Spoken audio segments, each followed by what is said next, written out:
तो 12 भावों की जो बात है कि आपके 12 भाव हैं।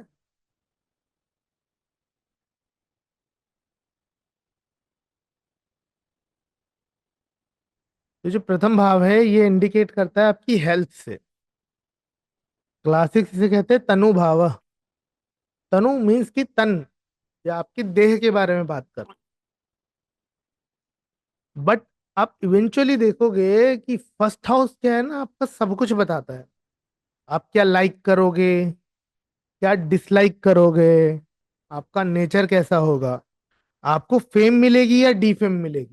अगर मेलेफिक कॉम्बिनेशन फर्स्ट हाउस में बन रहे हो, ट्रांजिट में बन रहे हो, और फर्स्ट हाउस से कनेक्टेड कोई दशा चल रही हो, तो उस दशा के अंदर क्या होता है, आपको डीफेम फेस करना पड़ता है। आपकी हेल्थ रिलेटेड चैलेंजेस आते हैं, आपको डिस्कम्फर्ट होता है। आप जनरली कहते हैं कि लग्न में लग्नेश बैठा हो या लग्न का ही स्वामी बैठा हो तो वो बहुत अच्छा होता है, वो आपको हेल्थ अच्छी रखेगा, जो कि ट्रू बात है।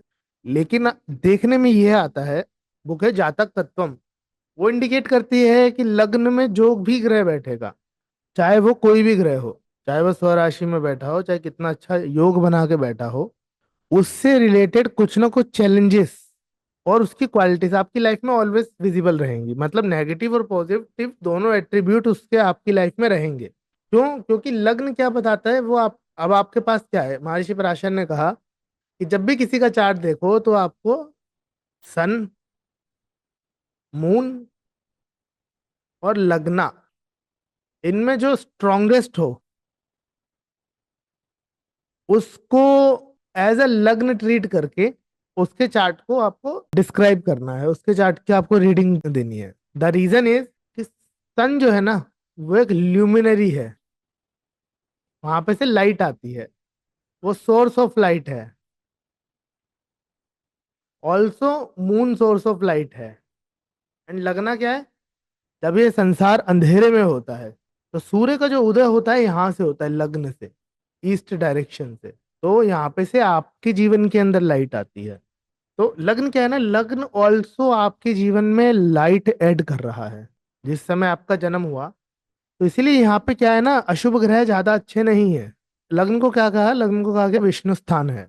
तो पाप ग्रह यहाँ पे अच्छे नहीं माने जाते। और लग्न के जो आसपास के ग्रह हैं, सेकंड हाउस भाव हैं, second house and twelfth house, इनके अंदर भी पाप ग्रह अच्छे नहीं माने जाते, क्योंकि उनका इवेंचुअली इफेक्ट जो है लग्न के ऊपर आता है। तो जब भी किसी के जीवन में लग्नेश की दशा आती है, वो उसकी डिसऑर्डेड लाइफ को सॉर्टेड करना स्टार्ट कर देती है। एंड सारे क्लासिक्स के अंदर लग्न को ही बलि करने के ऊपर सबसे ज्यादा जोर दिया गया। हिंदी होरा सारा पृथ्वीयश कहते हैं कि यदि किसी के लग्न में सूर्य बैठा हो, अब जो लग रहा है लग्न में बैठा है वो अपना वहां पे सारा कुछ उसका सर्वे सर्वा है, चाहे वो नीच का हो चाहे उच्च का हो, चाहे वो अष्टमेश होके बैठा हो। बेसिकली जब वो लग्न के अंदर आके बैठा है तो उसे लग्न के रिजल्ट देने हैं, लग्न को उससे गति करवानी है। तो पृथ्वीश कहते हैं कि जिसके लग्न में सूर्य बैठा हो तो सूर्य की कारक वस्तु है, वो कहते हैं कि गुड़ को पानी में डाल के नित्य नहाना चाहिए। कारण ये है कि वो चाह रहे हैं कि जब वो व्यक्ति सुबह सुबह उठे, क्योंकि ये तो आज के हमारे मॉडर्न टाइम में हो गया है कि भाई कोई 10 बजे उठ रहा है, कोई 12 बजे उठ रहा है, कोई 8 बजे उठ रहा है। पहले तो सबका एक नियम था ना कि सूर्योदय से पूर्व उठ ही जाए या सूर्योदय के समय पे उठ जाए। तो सूर्योदय का समय कौन सा है, ये वाला है। मान लो अगर 6 बजे सूर्य उदय होता है तो 6 से लेके 8 बजे तक का समय ये वाला हाउस गवर्न करता है। तो अगर यहाँ पे सूर्य बैठा होगा तो वो क्या कर रहे हैं कि जिस समय जो ग्रह लग्न में बैठा है आप उसका कोई ना कोई एक्टिविटी कीजिए। यदि आप नहीं भी नहा पाते तो कम से कम आप उठते ही सूर्य को प्रणाम कीजिए। सूर्य यहाँ पे लग्न का कारक है। यहाँ पे नंबर एक तो सूर्य उच्च का होता है, 1 नंबर राशि आती है नेचुरली, यहाँ पे सन उच्च का होता है। तो सुबह उठो और उठते ही ओम तत्सवितुर्वरेण्यम भर्गो देवस्य धीमहि धियो यो नः प्रचोदयात्, भगवान आदि नारायण को नमस्कार करो पूर्वाभिमुख मुख होके, चाहे पलंग पे ही बैठे हो, चाहे तो आपकी कोई भी अवस्था है। क्योंकि कहा गया सूर्य नमस्कार प्रियम। भगवान सूर्य को आपको विभिन्न भोग लगाने की जरूरत नहीं है। भगवान सूर्य नारायण को आपको विभिन्न अर्चनाएं करने की जरूरत नहीं है, केवल उनको एक बार नमस्कार करने से वह प्रसन्न हो जाते हैं। सूर्य की ये अपनी मूल त्रिकोण राशि है, लियो सिंह राशि। आपके शरीर के अंदर आत्मा इस स्थान से प्रवेश करती है, इसीलिए इसे पूर्व पुण्य का भाव कहा गया।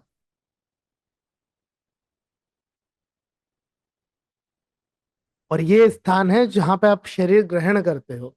अब इसको बड़े ध्यान से देखोगे ना, आपको इतना ब्यूटीफुल एक्सप्लेनेशन मिलेगा।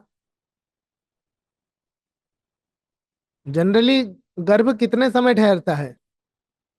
एक गर्भ में आए शिशु को देह धारण करने में और संसार में आने में कितना समय कहा गया कि कितना समय लगता है? 9 महीने। 9 महीने। नौ, हमारे ग्रह कितने हैं? 9। तो ये कितनी अजीब बात नहीं है कि जितने हमारे ग्रह है उतना ही समय एक जीव को शरीर धारण करने में लगता है। बेसिकली हम कह देते हैं कि ये ग्रह अच्छा है, ये ग्रह बुरा है, बट वो सारे नवग्रहों ने मिलके हमें ये देह धारण करवाई है। तो अब अगर आपका ये स्थान शरीर है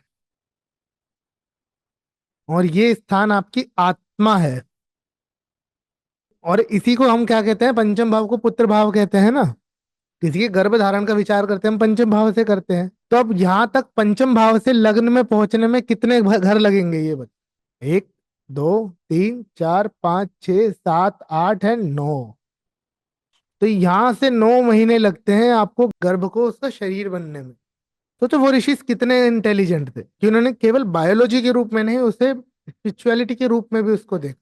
तो जब भी किसी की कुंडली देखते हैं तो सबसे इंपॉर्टेंट हाउस ये होता है, ताकि हमें ये पता चले कि उसका चित्त कैसा है, उसके चित्त में क्या विराजता है, उसके चित्त की वृत्ति कैसी है। उसका जो लग्न बना है, बना तो यहां से है ना। तो प्रथम भाव क्या है ना, प्रथम भाव आपके शरीर के बारे में बताता है, शरीर की स्वास्थ्य के बारे में बताता है। यदि लग्नेश अच्छा हो, शुभ बैठा हो, शुभ ग्रहों से दृष्ट हो, तब वो क्या करता है, वो आपको दीर्घ आयुष्य देता है। और आपके लग्न का जो भी ग्रह स्वामित्व ग्रहण करेगा, आपकी पूरी कुंडली उसके ऊपर टिकी हुई है, क्योंकि यदि लग्न मिट गया तो सारे भाव मिट जाएंगे। वो उस भाव लग्न के विद रिस्पेक्ट सारे भाव खड़े हुए हैं। तो जब लग्नेश जो भी आपका ग्रह बनता है, आपको सबसे पहले चाहिए कि आप उठते ही सुबह सुबह जैसे ही उठो, सबसे पहले उस ग्रह को प्रणाम करो, या लग्न में जो ग्रह बैठा हुआ है उसके ग्रह मंत्र से उसे प्रणाम करो, उसके देवता मंत्र से उसे प्रणाम करो।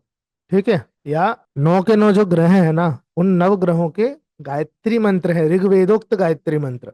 जैसे शनि देव जी के लिए हम कौन सा मंत्र सुनते हैं? नीलांजनम समाभासम रविपुत्रम यमागजम।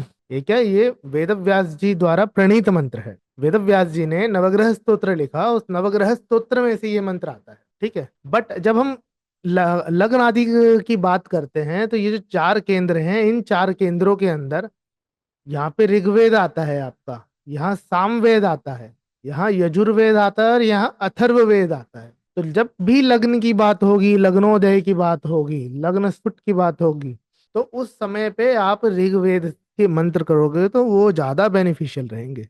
ऋग्वेद में क्या आता है? शमनो देवी रविष्ठय आपो भवन्तु पीतय। ये शनिदेव का मंत्र है उसके अंदर।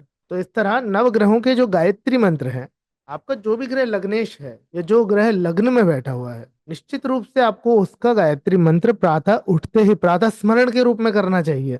और यदि आपको डाउट हो, कंफ्यूजन हो कि वो तो मेरा अष्टमेश है, वो तो मेरा ये ग्रह है, क्योंकि ग्रह कोई भी हो, चाहे अष्टमेश हो, चाहे कोई भी हो, चाहे द्वादशेश हो, चाहे षष्ठेश लग्न में बैठा हो, वो क्या करेगा कि भृत पराशर होरा शास्त्र के अंदर अंतिम अध्याय में महर्षि पराशर ने मेंशन किया कि भगवान ब्रह्मा ने जब ये सृष्टि बनाई और नवग्रह बनाए, तो उनको स्ट्रिक्टली ऑर्डर दिया कि हे नवग्रहों, जो आपकी स्तुति करेगा, जो आपकी अर्चना करेगा, उसको आप शुभ फल देने के लिए बाध्य हैं। तो इसीलिए हमें एस्ट्रोलॉजी की अपनी प्रैक्टिस के अंदर नवग्रहों को दिन में एक बार तो प्रणाम करना ही चाहिए, क्योंकि हमारा जो ये शरीर पिंड के रूप में हमें दृष्टिगत हो रहा है, जिसे हम एक्सपीरियंस कर पा रहे हैं, क्योंकि सारा खेल यहाँ पे एक्सपीरियंस का है ना। हम चंद्र से ही दशा क्यों लेते हैं? दशा तो कहीं से भी ले सकते थे, हम लग्न से भी ले सकते थे, अगर खाली स्पेसिफिकेशन की बात है कि आपके पास 9 ग्रह हैं और 9 ग्रहों में सबसे जो तीव्र गति है वो चंद्रमा की है। ग्रह दशा का स्फुट है, हम चंद्र के नक्षत्र से ले रहे हैं। लेकिन अगर हम उससे भी माइन्यूट पे जाए तो लग्न आता है, तो लग्न के नक्षत्र से भी ले सकते हैं ग्रह दशा। बट स्पेशली हम चंद्र से ही इसलिए लेते हैं क्योंकि वो मन है।